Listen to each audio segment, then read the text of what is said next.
Okay, good morning, everybody. Wonderful to see such a large group of people right before lunch. Brave of you. So I hope that I can keep you away from having to want to run to the central hall to grab some early lunch. But welcome to a kind of specific topic, Spec Kit. When I thought, well, okay, when I'm going to talk about Spec Kit, the future for software development. Well, okay, a bit about me. Won't make it too long. I've been doing software development for longer than I can remember, about 30 years or so now. So it's been quite a while. And most of that time, I've been in the .NET space. Since the original version came out in 2001, I've been working in .NET. Bad career advice, don't do it. I always tell people, make sure that you specialize in multiple technologies, and I'm a bad example for that. I love .NET, still love it, still will do it. I work for a Dutch company, Berkler. I work there as a consultant, and I also have my own training company where I do some side jobs. And I love to share my knowledge and experience on sessions like this, but also on YouTube, on all kinds of blogs. Anyway, Microsoft awarded me the MVP status a few years ago, and I'm also a certified trainer. But that's enough about me. I'm not that interesting. Let's dive into the topic. And you do hear a lot around AI. And now I wonder, who considers him, herself, theirselves to be a agentic coder? Okay. Who doesn't like AI at all? Okay, you can be honest. Okay, who considers himself to be or herself to be a vibe coder? Slightly double hands. I'm a bit of both. I do some things agentic, I do some things vibe coding. But I'm also a real engineer. So I like to handle things in a very strict, formal way sometimes. And I do see some problems with these approaches. Well, I don't know how about you, but working in an agentic environment, or working with agents is great, and working with customers is great.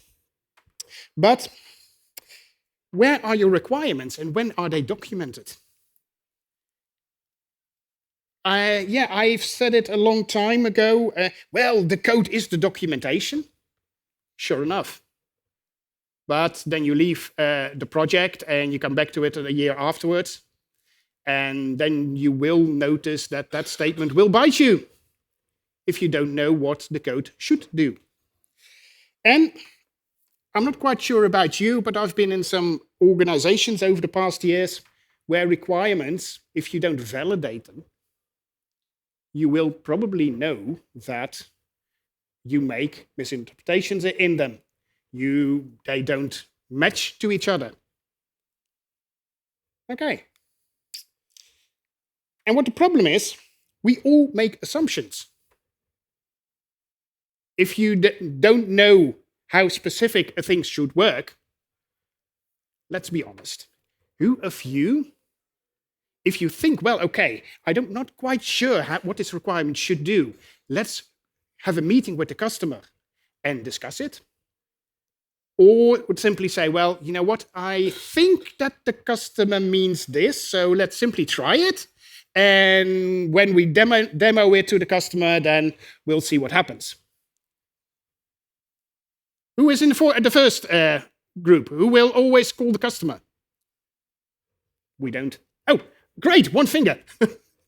That's a good one. But I see that hardly. We all make assumptions. And the bigger problem is we make assumptions, but our agentic teammate makes a lot of assumptions. And everything that we don't say to it, well, it will guess. And sometimes it will guess right, and sometimes it will guess wrong. And it depends. Yeah, and I started out 30 years ago I wrote every line of code myself. So I had a pretty good understanding what the code did. Can I say the same now at the moment where I use a lot of agentic coding? Do I always know by heart what the code looks like? Definitely not. Because I don't know how it's for you, but if I have to review agentic coding, yes, you start out and you do that quite formally and quite thoroughly.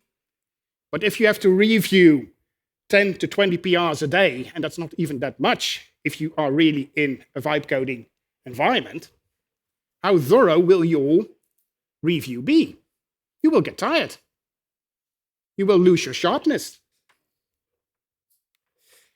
So there is a maintainability risk.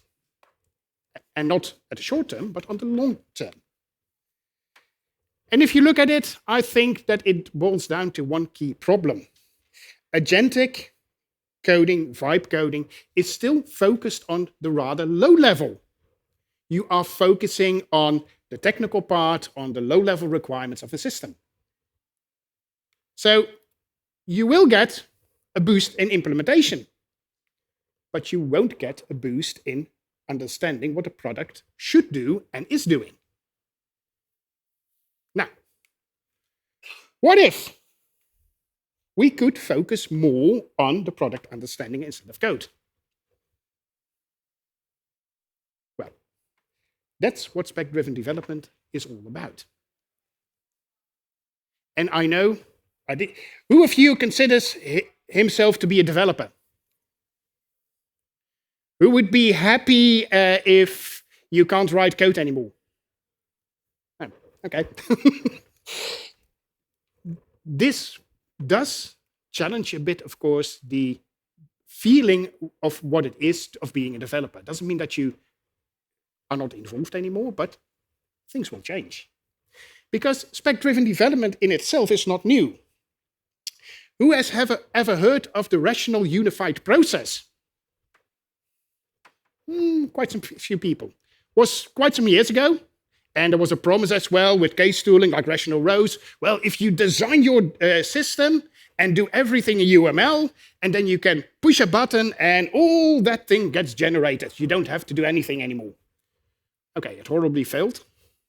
I've been in projects where they tried to do it, and it kind of worked, but then again, it never produced the code that you really wanted to. But that was also many, many years ago, before we had AI. And nowadays, of course, we can let AI help us. And I was looking for, as a preparation for this talk, well, okay, what kind of definition will we be given to spec-driven development? And I thought, well, okay, there are a number of vendors where I can find a definition, but I thought, well, okay, let's find one that's kind of neutral. So what does Gartner have to say? Well, it's a process where you use machine-readable specifications. Okay. Simply read Markdown. They should be unambiguous. Well, if you've ever been in a formal requirements engineering process, I surely hope that your requirements are unambiguous, because otherwise, what are you building? And it moves away to planning architecture and writing clear executable contracts. Okay, less focus on the code, more on what it should do. And now, let's be honest. If I look at my job, I work with a lot of customers as a consultant. If I can spend half my day working on code, that's much. A lot of time I have to talk to my customers about requirements, thinking about architecture, all the things around it, talking to IT, how we're going to host this thing. So if AI can help me with 50% of my job, that of course does give a boost. But what if AI could actually help me in that first phase as well during the requirements gathering? And creating user stories from it, and ideating on different versions or alternatives, how to implement it. And that's where AI, that's where this really helps. And if you start looking and Googling or Binging, whatever you want to do, for tools that will support spec-driven development, then you will find an entire list. But of course, we don't Google anymore, right? We ask our agent directly, well, okay, give me an answer to this. Well, did the same, and you get this entire list. And one of the first hits you get is GitHub Spec Kit. But it's not a thing that just is for GitHub. You see a tendency, you see an entire movement again in the industry that spec-driven development will get of interest. So it's good to get to know it a bit, how to work with it. Okay, and what is Spec Kit all about? Well, like it says here, it's an open source toolkit but focus on product scenarios. Okay, so it will support spec-driven development. One thing that's also important to see here, the current version is 0.8. This has not been released to production yet. This is still preview. So it will evolve eventually. How it will evolve, I don't know. But do know that if you want to, afterwards, you want to walk away with it with a great idea, well, I'm going to use this on Monday when I get back in the office for my next project, do know that it's not a formal release yet. That it doesn't have to be a problem in the AI age, but do know that it's work in progress. Okay, and what does it look like? Well, let's simply find out. If I go to, where is my Safari? Here is my Safari. This is the site of Spec Kit. It's fully open source. And what you will see, it's actively being maintained. A few days ago, yesterday, even 10 hours ago. So there's a lot of work being done. And if you look at this list, of course, it's focused around requirements that you get good documentation. So what you see here is that the entire product is well documented. Another thing that I really love about this product, if you go to the community link, you can contribute to it. Of course, you can contribute to it as you normally would do in any other open source project, but you can also write some extensions to it to fit your own process. And we'll come back to that later on. So know that it's not just a thing from Microsoft GitHub, but you can contribute to it on your own if you want to. And what do you need to run it? Well, let's see. That's documented, of course. Okay, here it is.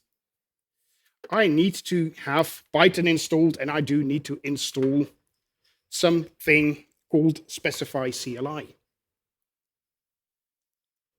Okay, I've done that on this machine already. And what does that do? Well,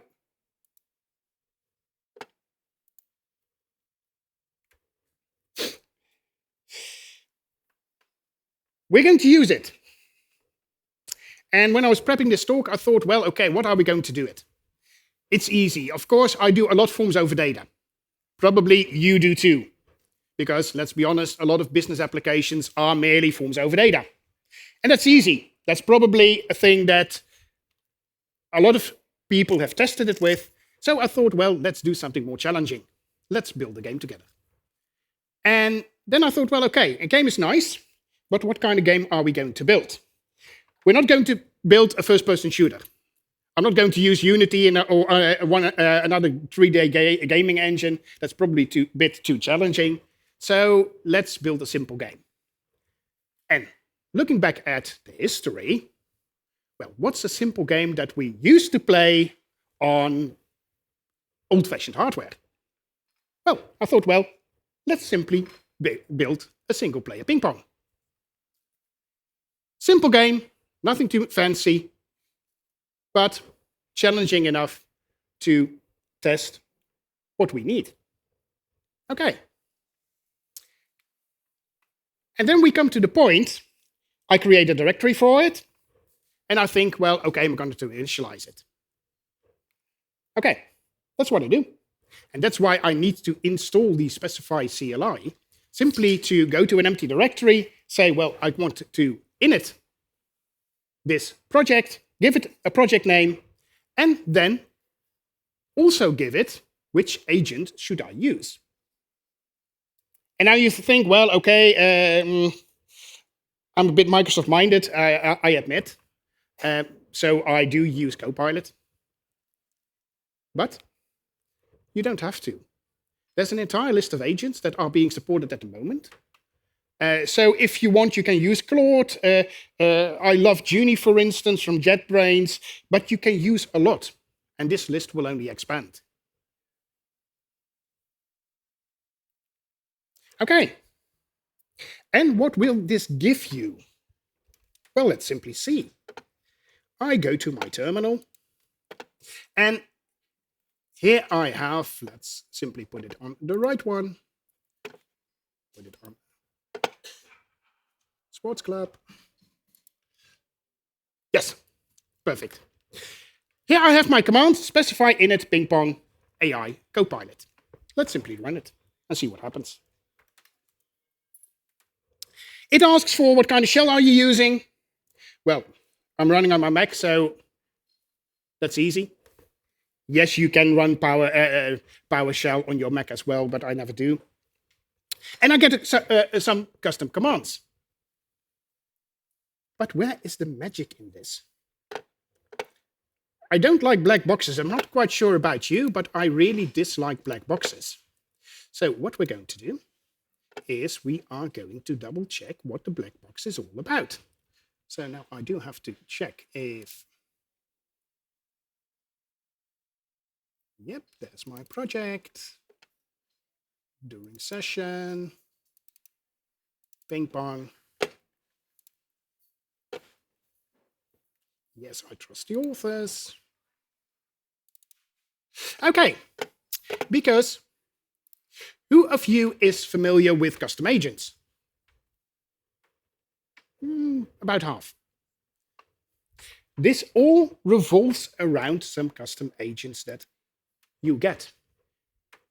You saw that I used the init command. You even don't have to use it. You can download all the markdown files that you need and put them in the correct folder and things will work. But of course, that's a lot of hassle that you don't want to do. So the init is a lot easier. But don't think that this is scary. This is simply markdown. So there's nothing that you can do. You can simply look at the markdown and you can see what it is doing. So it's really quite transparent on how this process works. And yes, you do have to dive into the process if you really want to get a deeper insight. But believe me, you don't have to simply make this work. Okay.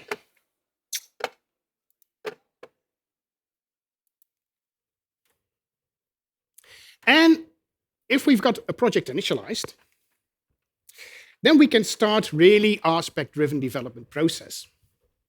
And what is our spec-driven development process? It consists at least in 5 steps. Some constitution, specification, planning phase, task place, and implementation. And this looks like a linear process. In reality, it won't be. You will hook back to certain phases, and you will probably run your spec a few times. You probably will run your tasks a few times over the period that you're working on the specification, and that's fine. But let's start with our first step, the constitution. What is that all about?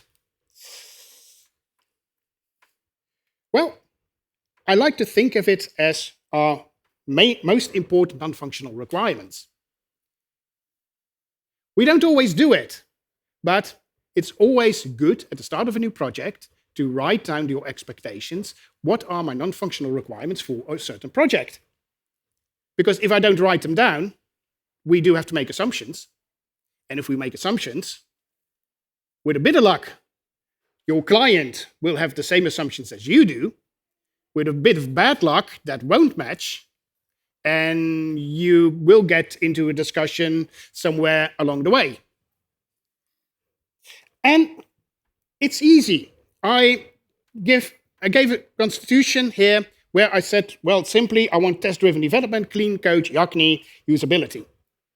And I like to add a phrase that if I use an AI that will generate a user interface, that I always try to prompt it as well, that the user interface should not look AI generated. Because, let's be honest, AIs are great at replicating things. And to be honest, I'm quite bad at web design, so I'm quite happy with anything that comes out of it. But if you look at a designer, and they will start thinking, well, okay, this is just another website generated by just another AI. And what will this produce? Well, let's simply see. What I'll do, and I made a deliberate choice there. This is the one that just got generated and can go. We're not going to run everything by hand. This is still an AI. AIs take time. And we don't want to stare at a screen for 10 minutes watching an AI do its work. Because probably you will all fall asleep during that 10 minutes. There's another problem here. I am using GitHub Copilot as my agent. And you probably have heard that the licensing model of GitHub Copilot changed. And that became into effect last Monday. So I thought, well, okay, I can really challenge the demo gods and do it online and hope that everything will work and I don't run out of tokens during the presentation, or make it safe. So I thought, well, okay, you don't want to see an AI agent fail because it ran out of tokens. So we're going to show you some kind of recordings. But what will that constitution do? Well, it will generate a markdown file. It's simply memory. And what you will see here, simply, no.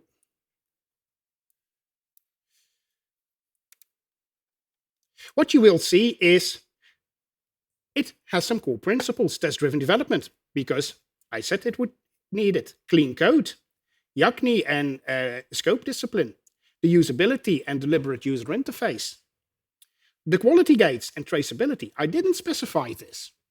But if you have ever worked in a project that is highly focused on requirements, you will have noticed that probably the requirements engineer puts a lot of effort in getting everything cross-checked, that all requirements are checked in different phases. And, well, that's what this constitution says as well. Okay, you should do that. And there are some delivery standards which are quite important, for instance, that the constitution will be checked if you do a different phase. So this is memory, and you can add things to this. There's your development workflow. There's a thing around governance. It's semantic versioned. You might get tempted to add a lot more information to this constitution, which you can. But also keep in mind, this is memory. This will be passed in the context on every call that you make. And if you make this file quite large, it will burn up your token space. So keep it in mind, keep it manageable. Okay.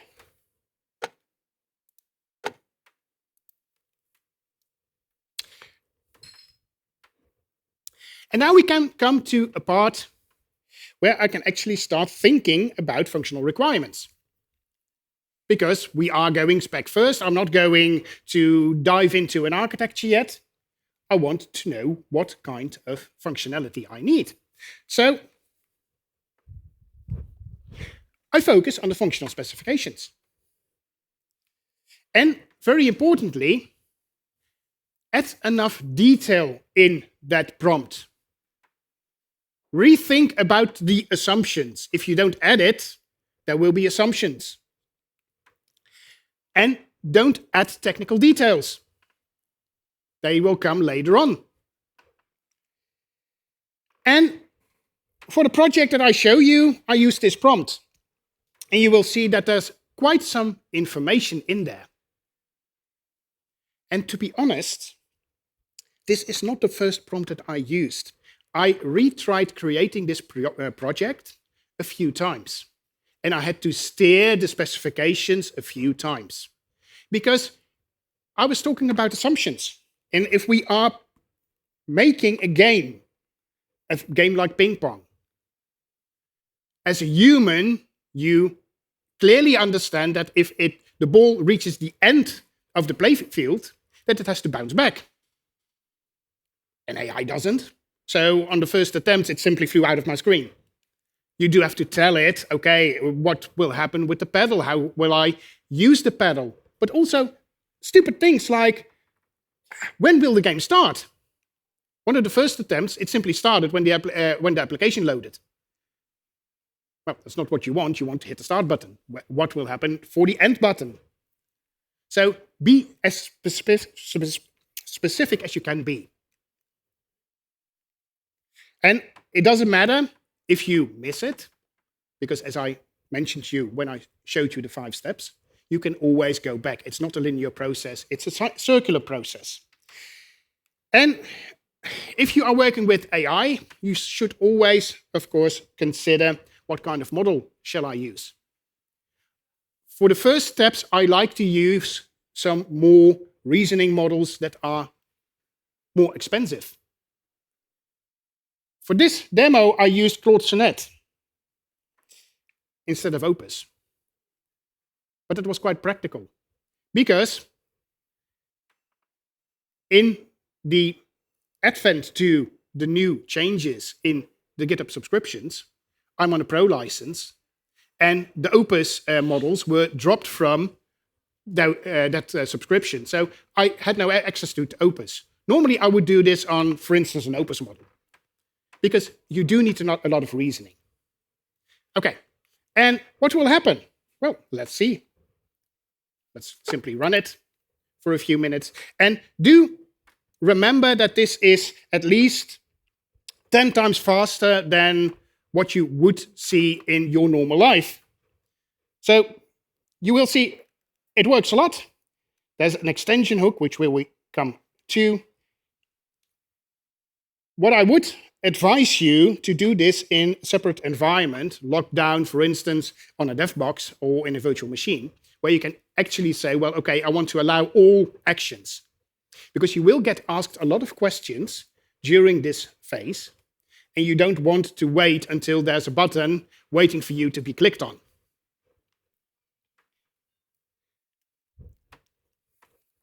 And then it's ready. And what do we get? Well,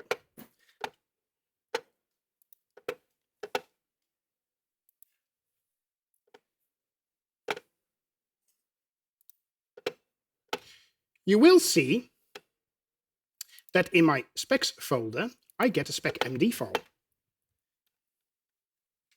And what you will see, my original user input, which I really like, that is actually part of this file. So I can always look back at what did I ask the LLM to do. And especially you can think, well, okay, it's part of my session history anyway, in this case, Visual Studio Code. But if you're working on a team, it could as well be that a requirements engineer is doing this part of the work, and you as a developer will do one of the later phases. Because it doesn't mean that it has to run on one box only. And what you will see is I get user scenarios. Hey, so apparently the thing that I asked for is handled in user story 1, with good acceptance criteria, user story 2 with acceptance criteria, even user number 3. There are some edge cases. And if you look at this list, a requirements engineer will become quite happy if he sees this one. I'm not quite sure about you if you're doing agile work. Normally, I'm happy if there are user stories and even acceptance criteria added to the user stories. because a lot of times even those are not added. So, but now you get actual functional requirements that you can validate. And if you look at functional requirements, there's also usability requirements. There is already some discussion around key entities, some success criteria. And very importantly, the assumptions that the process, that the agent made when generating this file. So the assumptions are documented as well.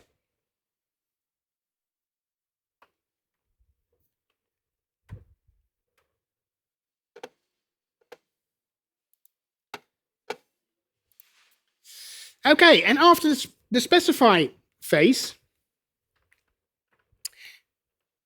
if you have ever worked with a requirements engineering process, with a formal requirements engineering team, you will notice that almost never the requirements are right at the first go. Code's hardly ever ready and good on the first go. Neither are requirements. There are always things that are missing, badly documented. And there's an optional step, which I would say it's not optional. Always do this. There's a clarify command that you can use that will go over all the requirements, all the things in the spec file, and look for anomalies. And if it finds anomalies, it will ask you questions. And for instance, this is what should you do when for the scoring during the game? And then it will present you with multiple answers, with a preferred option. You can choose from it. There's one thing I don't like about this step at the moment. That's more like, where's the question in this? Sometimes it's hard to distill the thing that it really wants to ask, and I hope it will be improved during later phases. But you, with a bit of luck, you can understand what it means. You will only get 3 to 4 questions per run. So if you think, well, okay, I'm not quite sure if Clarify got everything right, simply rerun it and rerun it and rerun it until you are quite sure that everything that there are assumptions for are cleared out. Yeah. And then we get to the point where we can actually start thinking like an engineer. We can come up with the technical details. And especially if you start working with this, and if you haven't generated any code yet, you have to supply a lot of technical details because, well, let's be honest, this is phase 0. You don't have any architecture yet. So, as always, be specific in what you want. So when I thought about this, well, I'm a .NET developer. Okay, now this morning I thought, well, okay, what kind of t-shirt am I going to wear? Well, let's do, there are 2 front-end technologies that I really love, Blazor and Maui. Okay, so I put on my Maui t-shirt and I'm going to do this in Blazor. But what you see is I do specify, okay, use .NET 10 Blazor. I want to use the WebAssembly render mode for it. I want to use browser local storage. I want to use a clean architecture. And I did this late at night, so I said use Xcode MOQ for testing and add playwright tests to validate the working. I'm not quite sure about you. I'm not quite sure how well you are in the .NET space. You don't have to, but Xcode is, yes, it's part of my machine. It's installed of it, but it's not there for unit testing. But hey, let's simply see if the agent is smart enough to detect what will happen for this. So I run the plan. And you do see sometimes, at least if you are using GitHub Copilot, you see the buttons there. And sometimes you can simply press the button, but now, of course, you do have to specify an entire prompt to make sure that you get the things that you need. And this will run it for a few minutes. Not for this presentation, of course. And I'll even advance it a bit more. Oh. Shouldn't advance it too much.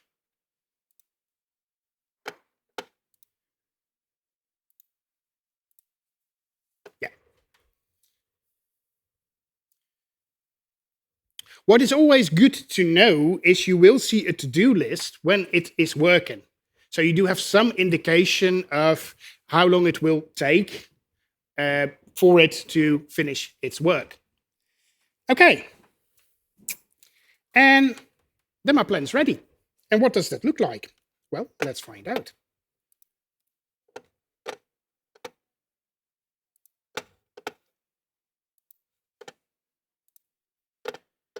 So all we see is things being added. So here's my plan with a lot of information on it. And you will see, let's see where it is, that it simply detected that Xcode probably is not what I want, and that XUnit is probably what I want. So made a good assumption. What you will see here is test first gates, the clean code gate. So everything you put in your constitution file gets a quality gate in this phase. What do we see more? Visibility, traceability. Hey, there's a project structure. Okay, there's my source code structure. What it is thinking about. Okay, complexity tracking. Okay. There's also my data model. We already saw that in the specify that it made some assumptions on the domain things that you would need. Here it will change them and work them out in more detail. And this is Markdown. So if I look at this file, and I would really advise you to do that, and if you think, well, okay, you're quite right, but for instance, there is here a constraint that I'm not happy with, you can always change it. You can update this. And what you also get is, in the contracts folder, already a setup for some contracts that it will need. The score repository, the game engine. And now comes a part that really depends on the agent that you use. But I really love this. When I was thinking about this project, I didn't think about the complexities that it would take to use Blazor to build a game. If you know how Unity, for instance, works with a game loop, you know that there is something called the game loop. And you will have something like rendering approaches. Hey,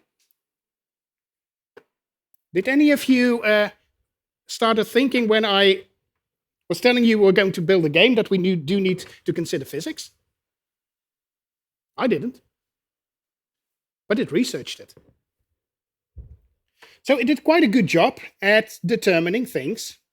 Okay, project layout, what is the clean architecture all about, playwright end-to-end testing. So a lot of things get documented. Well, and what happens in normal life when I don't use AI and I've got my plan ready and I've got all my designs ready? I hand it off to my team, right? I create tasks from it. Well, same goes for this one. You can create tasks. And it will split up all the work that you do in separate tasks. Simply let it run for a very short time. I will advance it until the end because I want to show you what this task is doing. So I'm going for after tasks. And you will see that there is a task MD happening.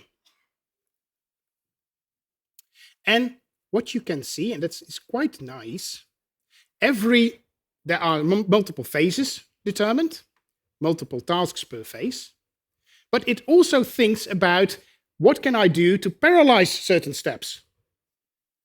For those of you who are familiar with .NET, creating a solution is of course the thing that I need to do only once. And then I can add projects, because a number of projects need to be added. I can add projects in a parallel way. And only when I want to join those projects in a solution again, I have to wait for it. So it also already starts thinking about how much parallelism can I use? Which of course takes away a lot of the pain that I normally have to do. And these will become checklists in the end.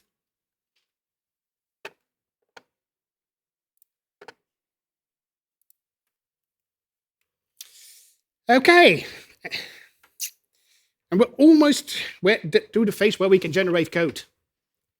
This is still an optional check where I would, just as the other one, would say, do not consider it to be optional.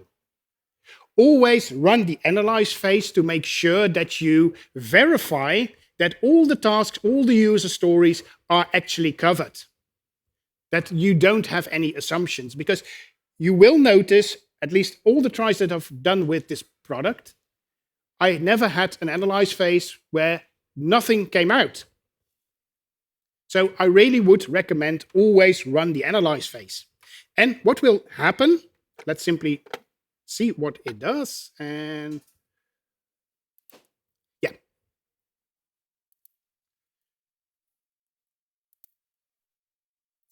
Because what you will see here, oh, do need to have, do you want to have it around here somewhere? Is it running? Yeah.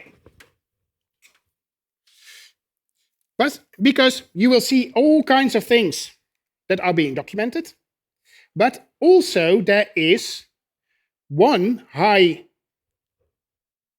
risk to fix, and that has to do with score entry. Apparently, the system messed up and score entry is not validated throughout the entire process. Okay, and then you can simply say, well, okay, I want to update it. And of course, you can do that in the markdown files and do it by hand. But why not let AI do it for you?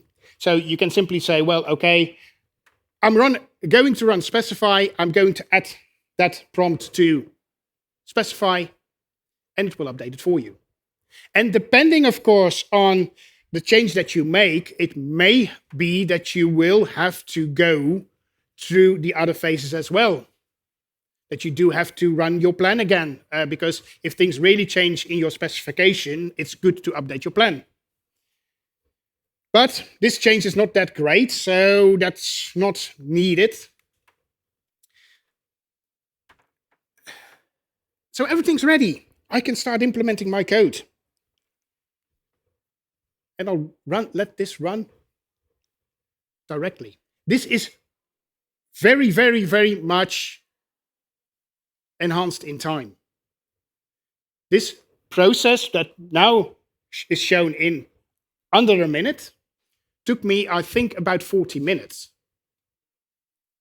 So once you hit the implement, and then I hope that you like coffee or something else, and then you have plenty of time to grab some coffee and wait for it. Because what will come out of it? Well, let's find out.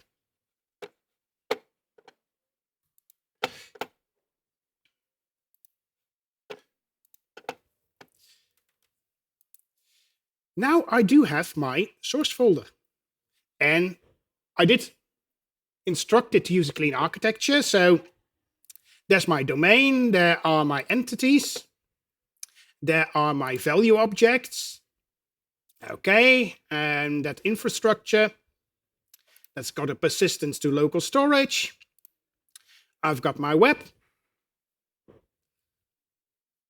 I also got my tests, and if I look at the X unit, well, okay, looks kind of good. I also said it should generate tests for Playwright. Okay, not quite sure which of you is familiar with Playwright, but I'm not too super happy with the Playwright code being generated for locations. But then again, if I don't have to look at the code, who cares? As long as it works.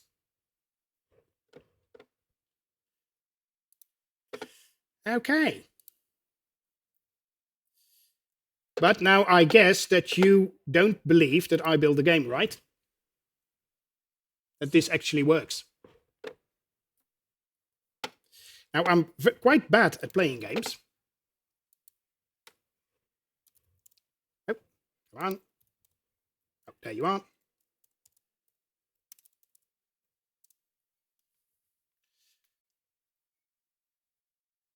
Let's simply boot it up.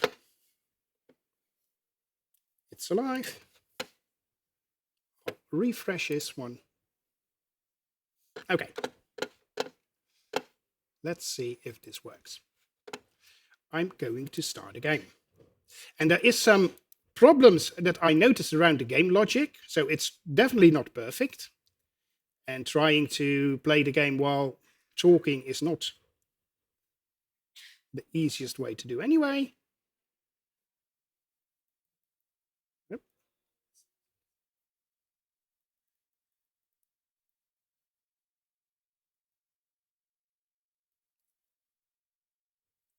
Just let it drink 32 seconds.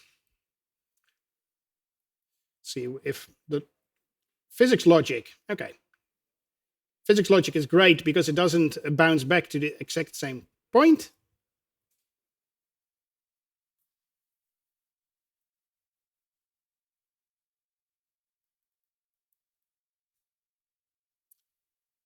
And simply let it finish.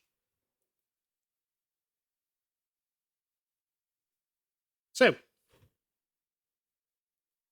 a small game, and this entire process of specifying it and generating it took me about, well, I guess an hour and a half. I'm not quite sure about you, but if I really wanted to build a game in Blazor by myself doing everything, it probably would have taken me a week or so.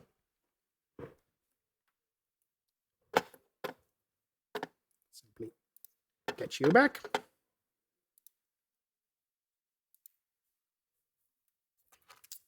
Okay. And now I think, here you think, well, okay, but what about changes? This is nice. This is a greenfield project and things change. Sure. And we're all coders, right? So what's the first tendency that we would have if we would have to update this project? I know what I would do. Open up my editor and start hacking code, right? Yeah, but that doesn't work that way. You do have to go through back to specifications, back to planning, back to implementing. And that may seem like a lot, especially for very small changes that you can easily fix with one line of code. But then you will lose the connection between what is running in the code and what are the requirements and all the mapping between it. So yes, I understand the tendency, but it's not good to do it. Now, and what about Brownfield code? Because let's be honest, I don't know how about you, but in the last 30 years, I have probably created, with a bit of luck, 5 new projects. The rest of the projects that I've worked on were all Brownfield projects. And I speak at a lot of conferences, and I speak to many people, and I hear the same for a lot of people. Well, we do deal with legacy code. Does it work that way? Yes, you can do it. What you can do, I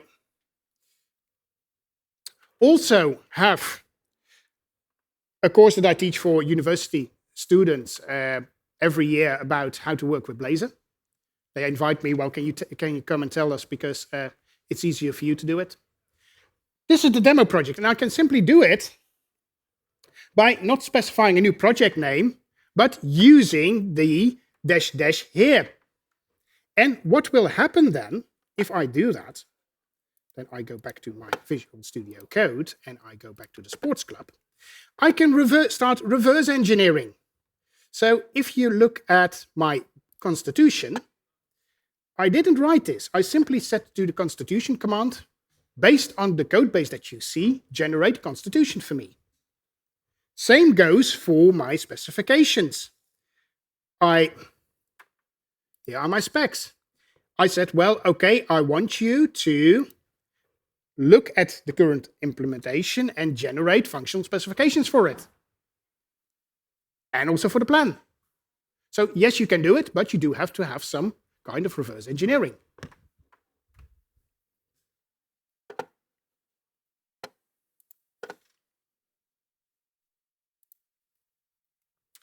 Okay, and what about customizations? You probably already saw that they are using some hooks, so I could hook in some commands if I really wanted to. Okay, could work. But there's also some documentation on how to actually do the customizations. And that's hidden a bit, because if you look at the overview, it's not there.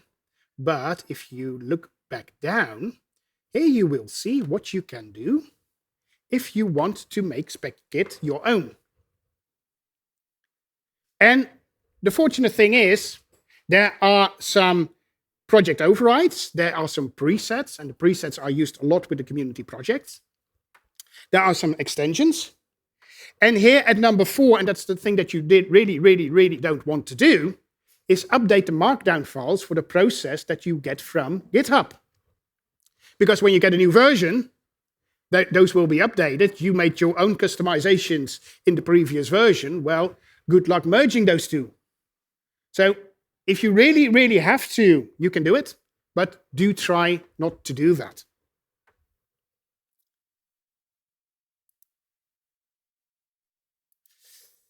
Okay. And it wouldn't be fair if I wouldn't be talking about token usage. Because this is great, this does a lot. But how fast will it burn your tokens? To be honest, I don't know yet, because I have tried it with the premium requests for the old GitHub Copilot subscription. And I did notice it burned a lot of premium requests, especially if you have to do the cycles over and over again. If you can do it one time right, it's not that bad. But this will cost you quite some tokens. I'm quite sure of it, especially because your context will become quite large. But then again, it took me some tokens, but it spared me about a week's work. And if I look at the costs of my manual labor for a week, that's quite a lot, and probably a lot more than the cost for a few tokens. But always keep in mind of it. So we're almost at the end of our time, and I do want to allow you to start lunch on time. My conclusion, this is a usable approach for new applications. It focuses on the what instead of the how. Is it good for all applications? Definitely not. But I have worked in industries like healthcare and insurance where requirements are quite clear. There are many business rules, but the traceability of the requirements is also very high. In such an environment, this can work great. You will get high maintainability. And one of the things that I didn't show you, this is all Git-based. So once I've got my specifications done, I can fork it. And I can say, well, I go for the plan mode. And for instance, I want to compare different technologies. I'm going to build one in React, one in Vue, one in Blazor, and compare the 3. It will only cost me tokens. And if you're not really sure yet what your requirements are, you can always use vibe coding to get those in more detail, and then use a more formal process to get this to running. So, will it be the future for software development? Like everything in software industry, it depends. I'm an architect, so it depends, passes my mouth a few times a day. So goes for this. But I would say, I do have a call for action for you. Do look into things like this. Will this be applicable and usable for every project that you are working on? Definitely not. But I like to have my tool chain as broad as possible, that it's easy to at least know what's going on. And if you want to work on a project or you hear colleagues talking about it, that you at least have tried it. And you can try it for free. Well, it will cost you a few tokens, but that's probably not a big problem. But do give it a try. Okay, few minutes left. Any questions from you? And If you raise your finger, well, I can see the left side and the right side quite well. The middle side, well, I've got some few great lights ahead of me. And if you have any questions, you can always ask. I will be around anyway, so if you have any questions and think, well, okay, I'm not going to do that in this group, which I can fully understand, come see me afterwards. What I would say, if you want to reach out, this is my contact information. The best way to reach me is through Twitter. That's the thing that I read the best. That's why I don't supply you with my email, because I do need an AI agent to go through all the spam in my email. And then I would say, have a great conference, the remaining of the afternoon. You do know that there's an extra party happening tonight. So do come to the party. If everything goes right, I will be there as well. So I will hope to see you or during lunch or during the afternoon or in the evening. But have a great conference. There are some great talks coming up. So grab some lunch. You've deserved it. Proud of you that you stayed while lunch was nearing. So have a great conference and see you afterwards.